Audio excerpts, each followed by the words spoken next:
வணக்கம் students. Next நம்ம பார்க்க போகிறது ஒரே ப்ராப்ளமில் எப்படி வந்து டைரக்ட் ஃபார்ம் க்ரியேட் பண்ணுறது, கேஸ்கேட் ஃபார்ம் எப்படி க்ரியேட் பண்ணுறது, பேரலல் ஃபார்ம் எப்படி க்ரியேட் பண்ணுறதுன்னு ஈஸியாக உங்களுக்கு சொல்லித்தரேன். கவனிங்க. Draw the direct form, cascade form and parallel form blocks diagrams of the following system function. So உங்களுக்கு இந்த மாதிரி ஒரு சிஸ்டம் ஃபங்க்ஷன் கொடுத்துருவாங்க.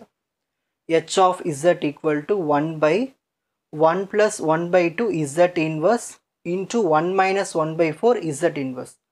ஸோ நம்ம ஃபஸ்ட் இதில் வரைய போகிறது டைரக்ட் ஃபார்ம். டைரக்ட் ஃபார்மில் 2 டைப்ஸ் இருக்குது. Direct form 1, direct form 2. அதில் எஃபிஷியன்சி எது? Direct form 2. ஸோ நான் இதில் வரைஞ்சிக்கிறது வந்து டைரக்ட் ஃபார்ம் 2 தான் அதில் வரைஞ்சிருக்கேன். ஓகேங்களா? அதை பயன்படுத்தி இங்கே எழுதியிருக்கேன். சரி, ஃபஸ்ட்டு டைரக்ட் ஃபார்முக்கு நம்ம மாற்றணும் ஈக்குவேஷன் கரெக்டாக. h of z equal to 1 by, first இது ஒவ்வொன்றையும் மல்டிப்ளை பண்ணும். 1 into 1 1, 1 into minus 1 by 4 z inverse, same minus 1 by 4 z inverse. 1 by 2 z inverse into 1, 1 by 2 z inverse. Plus into minus, minus 1 by 2 into 1 by 4, 1 by 8. z inverse into z inverse, z power minus 2. சரி, இப்போ அடுத்த stage பார்க்கலாம். 1 by, first இந்த 1 எழுதிக்கிறோம். z inverse இங்கேயும் இருக்குது, இங்கேயும் இருக்குது. minus 1 by 4 plus 1 by 2 வரும். minus 1 by 4 plus 1 by 2. So இந்த மாதிரி எழுதிக்கலாம். புரிகிற மாதிரி எழுதுகிறேன். minus 1 by 4 plus 1 by 2. 2 into minus 1 minus 2 plus 4 into 1 4. 4 2s are 8. 4ல் 2 போயிடுச்சுன்னா 2. 2 by 8னது 1 by 4. ஸோ அந்த 1 by 4 தான் இங்கே எழுதியிருக்கேன். Plus 1 by 4. அடுத்த நான் இருக்க மைனஸ் 1 by 8 z inverse 2. இது எடுத்து எழுதியாச்சு. புரியுதுங்களா? இப்போ அடுத்த ஸ்டெப்பு டயக்ராம் போக வேண்டியது தான். ரொம்ப சிம்பிள் ஸ்டெப். ஃபஸ்ட்டு ஸ்டெப் நம்ம என்ன பண்ண போகிறோம்னா, ஒரு டைரக்ட் ஃபார்முக்கு எக்ஸ் ஆஃப் என்னன்னு எழுதணும். ஒரு ஏரோ போட்டுருங்க, ப்ளஸ் சிம்பிள் போடுங்க. அகைன் ஒரு லைன் ட்ரா பண்ணிட்டு ஒய் ஆஃப் என் போட்டுருங்க. அவ்வளோதான். இப்போதைக்கு நான் இதை தான் சொல்லியிருக்கேன். எக்ஸ் ஆஃப் என் எழுதணும், ஒரு சம்மேஷன் ஆட் பண்ணணும், அப்புறம் final output line Y of N, இதை மட்டும் எழுதணும். ஓகேங்களா? சரி, நெக்ஸ்ட் நம்ம என்ன பண்ண போகிறோம்னா, இப்போது டினாமினேட்டர் பாருங்கள். சரி, டினாமினேட்டரில் ஃபஸ்ட்டு இங்கே என்ன இருக்கீங்க, கான்ஸ்டன்ட் டேர்ம்னா இருக்குது 1. ஸோ கான்ஸ்டன்ட் டேர்ம் 1 இருக்கிறதுனால ஸோ இந்த லைனில் நம்மளுக்கு 1ன்னு வரும். ஸோ நீங்கள் ஒரு வாட்டி 1ன்னு மார்க் பண்ணாலே போதும். இந்த 1 ஏன் நான் இங்கே மார்க் பண்ணியிருக்கேன்னா, இது நியூமரேட்டருக்கான வேல்யூ. நியூமரேட்டர்னா இருக்குது 1. ஸோ அந்த 1 இங்கே வந்துடும். ஓகேங்களா? அதேமாதிரி டினாமினேட்டர்லேயும் இங்கே ஒரு 1 இருக்குங்க இல்லையா, அந்த 1 இந்த இடத்துல தான் வரும். ஸோ அதை நம்ம ஒரே லைனில் ஒரு வாட்டி 1 மார்க் பண்ணாலே போதும். நெக்ஸ்ட் அடுத்தது இசட் இன்வர்ஸ். இசட் இன்வர்ஸ்னால் அதாவது மேலே இருக்கிறது எல்லாமே எக்ஸு, கீழே இருக்கிறது எல்லாமே ஒய் டேர்ம்ஸ் மாதிரி. ஓகேங்களா? ஸோ எக்ஸு இருக்கிற பக்கம் நம்ம ஒய் வேல்யூ எழுதணும். சரி, ஃபஸ்ட்டு இசட் இன்வர்ஸ். ஸோ இந்த ஏரியா வந்து இசட் இன்வர்ஸ், இந்த ஏரியா இசட் இன்வர்ஸ் 2, அப்படியே Z power minus 3, Z power minus 4, அப்படியே கீழே போய்கிட்டே இருக்கும். ஸோ இசட் பவர் மைனஸ் 1 இருக்குங்க வேல்யூ 1 by 4. ஸோ ஒரு இசட் இன்வர்ஸ்க்கு முன்னாடி என்ன கோஎஃபிஷியன்ட் இருக்கோ அதை சைன் சேஞ்ச் பண்ணி எழுதணும். இங்கே ப்ளஸ் 1 by 4னா இங்கே மைனஸ் 1 by 4. ஸோ அதுக்கு ஒரு இசட் இன்வர்ஸை இங்கே கனெக்ஷன் கொடுத்துடணும். கொடுத்து அதுலேருந்து அந்த மைனஸ் 1 by 4 எடுத்துகிட்டு வந்து இங்கே ஒரு சம் பண்ணிடணும். சம் பண்ணி இதை எடுத்துன்னு போய் இதில் ஆட் பண்ணிடணும். நெக்ஸ்ட் அடுத்து இசட் இன்வர்ஸ் 2னா இருக்குங்க மைனஸ் 1 by 8. இசட் இன்வர்ஸ் 2னா அடுத்த stage. So Z inverse 2 coefficient minus 1 by 8. அப்போ அதை ஆப்போசிட்டாக எழுதணும் ப்ளஸ் 1 by 8. அப்போ அதுக்கு ஒரு எக்ஸ்ட்ராவாக ஒரு இசட் இன்வர்ஸ் ஆட் பண்ணி இங்கே எடுத்து கனெக்ட் பண்ணிட்டா முடிஞ்சு போச்சு. ஸோ சைன் சேஞ்ச் பண்ணி இங்கே எழுதணும், அவ்வளோதான். ஸோ இங்கே ஏன் 1 எழுதுனேன், ஏன்னா இது வந்து இந்த 1க்கான வேல்யூ. இது டாப்பில் இந்த 1ம் இங்கே தான் வரும். ஸோ அதை நீங்கள் ஒரு வாட்டி மென்ஷன் பண்ணால் போதும். ஸோ இவ்வளவு தான் டைரக்ட் ஃபார்முக்கான ஆன்சர். இப்போ நெக்ஸ்ட் நம்ம பார்க்க போகிறது cascade form. So cascade form relation நம்ம என்ன பண்ணுறோன்னா, கொஷினில் கொடுத்ததை அப்படியே பிரித்து எழுதிருக்கேன். இப்படி கொடுத்துருக்காங்க இல்லையா, 1 by 1 plus 1 by 2 Z inverse. So இது 2 டேர்ம்ஸாக பிரித்தாச்சு இப்படி. ஸோ இது மாதிரி பிரிச்சுட்டு, ஸோ இதை நான் h1 இசட்னு எடுத்துக்கிறேன், இது h2 இசட்னு எடுத்துக்கிறேன். ஸோ இதை ஒரு டேர்ம், இது ஒரு டேர்ம் தனியாக பிரித்து இந்தமாரி மார்க் பண்ண போகிறேன், டயக்ராம் வரைய போகிறேன். அதான் கேஸ்கேட் ஃபார்ம் ரியலைசேஷன். இது ரொம்ப சிம்பிள். ஃபஸ்ட்டு எக்ஸ் ஆஃப் என்னன்னு எழுதிடுங்க. எழுதிட்டு ஒரு ஆரோ போட்டு இங்கே ஒரு சம் ஆட் பண்ணணும். ஓகேங்களா? அப்புறம் என்ன பண்ணணும், அப்படியே ஒரு லைன் கொடுத்துட்டு வெயிட் பண்ணுங்கள். இப்போ நம்ம என்ன பண்ணுறோன்னா முதல் இதை முடிக்க போகிறோம். h1 ஆஃப் இசட்டை முடிக்க போகிறோம். இங்கே இசட் இன்வர்ஸ் என்ன இருக்குங்க, +1/2 இருக்குது. அப்போ நம்ம இங்கே மார்க் பண்ணும்போது -1/2ன்னு மார்க் பண்ணணும். ஸோ இந்த இடத்துல ஒரு இசட் இன்வர்ஸை கனெக்ட் பண்ணிவிட்டு எடுத்துன்னு வந்து இதில் -1/2 மார்க் பண்ணிட்டா முடிஞ்சு போச்சு. ஓகேங்களா? ஸோ நியூமரேட்டர் என்ன இருக்குது, 1. ஸோ அந்த 1 தான் இந்த பக்கம் போகும். ஓகேங்களா? அதேமாதிரி இந்த 1 நம்ம இதில் தான் வரும். ஸோ நீங்கள் ஒரு வாட்டி 1ன்னு மார்க் பண்ணால் போதும். நெக்ஸ்ட் இப்போ அடுத்தது இதில் இன்னொரு டேர்ம் இருக்குது இல்லையா? ஸோ அதுக்கு என்ன பண்ணுறோன்னா இதில் வர்றதை அப்படியே எடுத்து இங்கே கனெக்ஷன் கொடுக்குறோம்.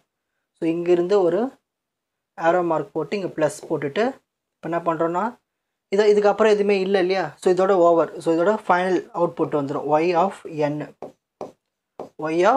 இதோட ஃபைனல் அவுட்புட் வந்துடும். இப்போ நம்ம என்ன பண்ணுறோன்னா இதுக்கான மார்க்கிங்ஸ் பண்ண போகிறோம். இங்கே இசட் இன்வர்ஸ்க்கு முன்னாடி என்ன கோஎஃபிஷியன்ட் இருக்குது, -1/4. அப்போ இங்கே எழுதும்போது +1/4ன்னு எழுதணும். ஸோ அதுக்கு என்ன பண்ணணும், நம்ம இங்கேருந்து ஒரு இசட் இன்வர்ஸை கனெக்ட் பண்ணி அதை எடுத்துகிட்டு வந்து இந்த ப்ளஸில் கனெக்ட் பண்ணிட்டோம்னா முடிஞ்சு போச்சு. ஸோ இந்த 1 ஏன் எழுதுறோம் தெரியுது இல்லையா? ஸோ நியூமரேட்டரில் இருக்கிறதுக்காக இந்த 1 எழுதுகிறோம். இந்த 1 வந்து இதில் தான் வரும். ஸோ அதனால் நம்ம ஒரு வாட்டி 1 மார்க் பண்ணால் போதும். ஸோ இதுதான் கேஸ்கேட் ஃபார்ம் ரியலைசேஷன். கேஸ்கேட்னா இது ரெண்டாக பிரிச்சுட்டு இதுக்கு ஒரு டயக்ராம், இதுக்கு ஒரு டயக்ராம் போட்டால் முடிஞ்சு போச்சு. இதுக்கப்புறம் டாட் வச்சு இன்னொரு டேர்ம் வந்தாலும் இன்னொரு டயக்ராம் போட்டு ஃபைனலாக y ஆஃப் n எழுதணும், ஸ்டார்டிங்கில் x ஆஃப் n எழுதணும், அவ்வளோதான். நெக்ஸ்ட் parallel ஃபார்ம் ரியலைசேஷன் இது பார்க்கலாம். ஸோ ஃபஸ்ட்டு கொஷின் எடுத்து எழுதிக்கிட்டேன். h of z equal to 1/, போட்டு அந்த கொஷின் அப்படியே எழுதியாச்சு. ஓகேங்களா? இப்போ என்ன பண்ணுறேன்னா ப்ராப்ளம்ஸ்லாம் சால்வ் பண்ணும்போது இந்த இசட் டேர்ம்ஸை பிரித்து கொண்டு வரும். அதாவது h of z equal to நான் மேலேயும் கீழே இசட் ஸ்கொயரால் மல்டிப்ளை பண்ணி டிவைட் பண்ணிக்கிறேன். ஸோ இதுலேயும் இசட் ஸ்கொயர் மல்டிப்ளை பண்ணுறேன், இங்கேயும் இசட் ஸ்கொயரால் மல்டிப்ளை பண்ணுறேன். 1 × z ஸ்கொயர் டிவைடட் பை இந்த இசட் ஸ்கொயர் எல்லாத்தோட மல்டிப்ளை பண்ணுறேன். 1 × z square plus 1/2 z power -1 × z power 2 என்ன வரும், 2ல் 1 போயிடுச்சுன்னா 1 வரும். 1 × z square minus 1/4 z power -1 z power +2 2ல் 1 போயிடுச்சுன்னா 1 வரும். h of z equal to z square by, இப்போ பாருங்கள் இந்த ரெண்டுத்துலையும் இசட் காமனாக வெளியே எடுத்துறேன். எல்லாத்துலையும் இசட் ஒரு இசட்டை காமனாக வெளியே எடுத்துட்டானா வரும். இதில் ஒரு இசட் போயிடுச்சு, இசட் ப்ளஸ் இதில் இசட் போயிடுச்சுன்னா 1/2. இதுலேயும் இசட்டை வெளியே எடுத்தாச்சு. ஸோ இசட் மைனஸ் 1/4, இதில் இசட் எடுத்துட்டா இசட் போயிடும். இப்போ என்ன பண்ணுறேன்னா இதில் ஒரு இசட் இதில் ஒரு இசட் கேன்சல் பண்ணிடுறேன். அப்போ என்ன வரும், h of z equal to z by இந்த டேர்ம்ஸ் வரும். இப்போ அப்படியே பார்ஷியல் ஃப்ராக்ஷன் அப்ளை பண்ண போகிறோம். இதை எடுத்து அப்படியே இங்கே எழுதி பார்ஷியல் ஃப்ராக்ஷன், ஏன்னா இதில் ரெண்டு டேர்ம்ஸ் இருக்கு இல்லையா? So a by this term plus b by this term.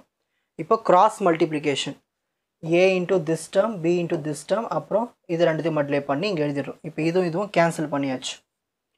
Balance தான் இருக்கும் z ஈக்குவல் டு இந்த நியூமரேட்டர் ஃபுல்லாக அப்படி இங்கே இருக்கும். இப்போ நான் என்னோடய வேலை என்னதுன்னா ஏவும் பியும் வேல்யூ கண்டுபிடிக்கணும். அப்போ ஏதாவது ஒன்று காலி பண்ணணும். நான் இசட்டுக்கு 1/4 போட்டால் இது ஃபுல்லாக 0 ஆகிட்டு a காலி ஆகிடும், b மட்டும் ஈஸியாக கண்டுபிடிச்சிடலாம். இதுவே இங்கே இசட்டுக்கு -1/2 போட்டால் b ஃபுல்லாக காலி ஆகிடும், a வேல்யூ கண்டுபிடிச்சிடலாம். ஸோ நான் ரெண்டு வேல்யூஸும் போட்டு கண்டுபிடிக்க போகிறேன். Put z equal to 1/4. So இதில் எங்கெல்லாம் z இருக்கோ 1/4 போடணும். ஓகேங்களா? 1/4 போட்டு எழுதிங்க. 1/4 equal to b into 1/4 plus இங்கே 1/2 இருக்குங்க. இந்த டினாமீட்டர் 4 ஆக்கிறதுக்கு நான் என்ன பண்ணுறேன்னா மேலேயும் கீழேயும் 2ஆல் மல்டிப்ளை பண்ணுறேன். இப்போ டினாமீட்டர் சேம் ஆகிடுச்சு, மேலே ஆட் பண்ணலாம். 1 + 2 3. இப்போ இந்த 4 கேன்சல், இந்த 3 அப்படியே அந்த பக்கம் போயிடுச்சுன்னா 1/3. ஸோ b-னுடைய value 1/3. Next put z equal to -1/2 போடுறேன். இந்த -1/2 போட்டால் b காலி ஆகிடுமா? இப்போ இதை மட்டும் அப்ளை பண்ணால் போதும். -1/2 ஈக்குவல் டு a இன்ட்டு -1/2 -1/4. நான் என்ன பண்ணுறேன்னா எனக்கு இந்த டினாமீட்டர் 4 ஆகணும். அப்போ மேலேயும் கீழே 2ஆல் மல்டிப்ளை பண்ணுறேன். -1 × 2 -2, 2 × 2 4. நெக்ஸ்ட் டினாமீட்டர் 4 போட்டு -2 -1 வரும் -3. இப்போ அடுத்து பாருங்கள், 2 1s are 2, 2 2s are 4 cancel, minus into minus plus. அப்போ 1 is equal to a into 3/2. 3/2 அந்த பக்கம் வச்சுன்னா 2/3. So A value 2/3, B value 1/3. அதை எடுத்துகிட்டு வந்து இந்த இடத்துல சப்ஸ்டிட் பண்ணணும்.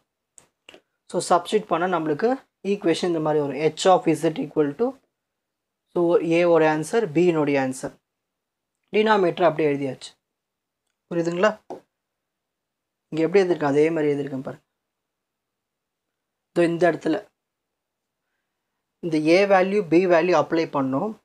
ஃபஸ்ட்டு பாருங்கள், A value B value apply பண்ணிவிடுங்க. இதுதான் ஏ வேல்யூ, இதுதான் பி வேல்யூ. அப்ளை பண்ணிவிட்டு என்ன பண்ணுறீங்கன்னா,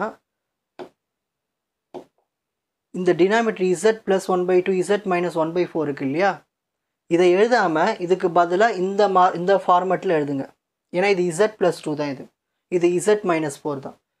ஸோ z + 1/2 தான் இப்படி எழுதியிருக்கோம், z - 1/4 தான் இப்படி எழுதியிருக்கோம். ஸோ அந்த இடத்துல இதை எழுதாமல் ஏ வேல்யூ பி வேல்யூ எழுதிட்டு இதை ரெண்டுத்தையும் எழுதுங்க. அந்த ஃபார்மேட்டில் எழுதுனா தான் நம்ம டயக்ராம் வரைகிறதுக்கு ஈஸியாக இருக்கும். ஸோ இதை நான் வந்து h1 of z, இதை h2 of zன்னு எடுத்துக்கிறேன். இப்போ இதை நான் என்ன பண்ண போகிறேன்னா, பேரலல் ஃபார்ம் எப்படி வரையணும் சொல்கிறேன் பாருங்கள். ஸோ ஃபஸ்ட்டு h1 of zக்கு வரையணும். அதுக்கு முதல்ல x of n ஒரு ஆரோ போட்டுருங்க. அதேமாரி ஃபைனலாக இங்கே ஒரு y of n வரும். கண்டிப்பாக இங்கே ஒரு ப்ளஸ் வந்து தான் வரும், y of n. So x of n, y of n. First நம்ம இதை ட்ரா பண்ண போகிறோம். ஓகேங்களா? சரி, இங்கே வேல்யூ பாருங்கள். z இன்வெர்ஸ்க்கு முன்னாடி என்ன கோஎஃபிஷியன்ட் இருக்குது? +1/2. இப்போ நம்ம என்ன பண்ண போகிறோம்னா -1/2 இங்கே மார்க் பண்ணணும். ஸோ அதுக்கு என்ன பண்ணோம்னா, இங்கேருந்து ஒரு கனெக்ஷன் எடுத்து இதில் ஒரு ப்ளஸ் ஆட் பண்ணி, இங்கேருந்து நம்ம என்ன பண்ணுறோன்னா ஒரு z இன்வெர்ஸை ஆட் பண்ணி இதில் அந்த கோஎஃபிஷியன்ட் எழுதுகிறோம். +1/2னா -1/2 எழுதி இதில் எதுவுமே கனெக்ஷன் கொடுத்துட்றோம். கொடுத்துட்டு இங்கே நியூமரேட்டர் என்ன இருக்குதுன்னு பார்க்கணும், 2/3. அந்த 2/3 எடுத்துகிட்டு வந்து இதுலேருந்து ஒரு கனெக்ஷன் கொடுத்து அதை எடுத்துன்னு இந்த ப்ளஸ் சிம்பிளில் ஆட் பண்ணிடணும், 2/3. இப்போது இந்த ஏரியா முடிஞ்சதுங்களா? இப்போ அடுத்தது, இப்போ இந்த ஏரியாவுக்கு வரும். இது h2 of z. ஓகேங்களா? இப்போது ஃபஸ்ட் என்ன பண்ணோம், இதில் வந்து z இன்வெர்ஸோட கோஎஃபிஷியன்ட் இருக்குங்க -1/4 இருக்குது. அப்போ நம்ம இங்கே எழுதும்போது +1/4ன்னு எழுதணும். ஸோ இங்கே எப்படி ஒரு ப்ளஸ் தேவைப்படுதோ அதே மாதிரி இங்கேயும் ஒரு ப்ளஸ். ஸோ இங்கேருந்து ஒரு கனெக்ஷன் எடுத்து இங்கே ஒரு ப்ளஸ்ஸை கனெக்ட் பண்ணி இதில் வந்து ஒரு z இன்வெர்ஸை கனெக்ட் பண்ணி அப்படியே எடுத்துகிட்டு வந்து இங்கே கனெக்ட் பண்ணிடுறோம். ஸோ இங்கே என்ன எழுதணும், -1/4னா இங்கே +1/4ன்னு எழுதணும். ஸோ கனெக்ஷனை கொடுத்தாச்சு. இப்போ அடுத்து நியூமரேட்டர் பார்க்கணும். நியூமரேட்டர் என்ன இருக்குது, 1/3. இங்கே எப்படி 2/3 கொடுத்தோம், எடுத்து இங்கே ப்ளஸில் அதே மாதிரி இந்த 1/3 எடுத்து நீங்கள் கனெக்ஷன் பண்ணிடணும். ஓகேங்களா? ஆல் தான் ஃபைனல் அவுட்புட். இப்போ எல்லாத்தையும் மார்க் பண்ணி வச்சு பாருங்கள். அப்போது இது h1 of z, இது h2 of z. இந்த மாதிரி இன்னொரு டேர்ம் வந்துச்சுன்னா கீழே வரும், இன்னொரு டேர்ம் வந்துச்சுன்னா கீழே, இப்படியே போய்கிட்டே இருக்கும். இதுதான் பேரலல் ஃபார்ம். ஓகேங்களா? இப்போது ஸ்க்ரீன்ஷாட் டைம். ஸோ எப்படி வந்து ஒரு டைரக்ட் ஃபார்ம் வரைகிறது, கேஸ்கேட் ஃபார்ம் வரைகிறது, பேரலல் ஃபார்ம் எப்படி டெரைவ் பண்ணி வரைகிறதுன்னு தெரிஞ்சிட்ருப்பீங்க. உங்களுக்கு இந்த கண்டென்ட் ஈஸியாக புரிஞ்சிருக்கும்னு நினைக்கிறேன். வாட்ச் அதர் எபிசோட்ஸ் இன் த appropriate playlist. Fuji silver academy strength success directive. வணக்கம்.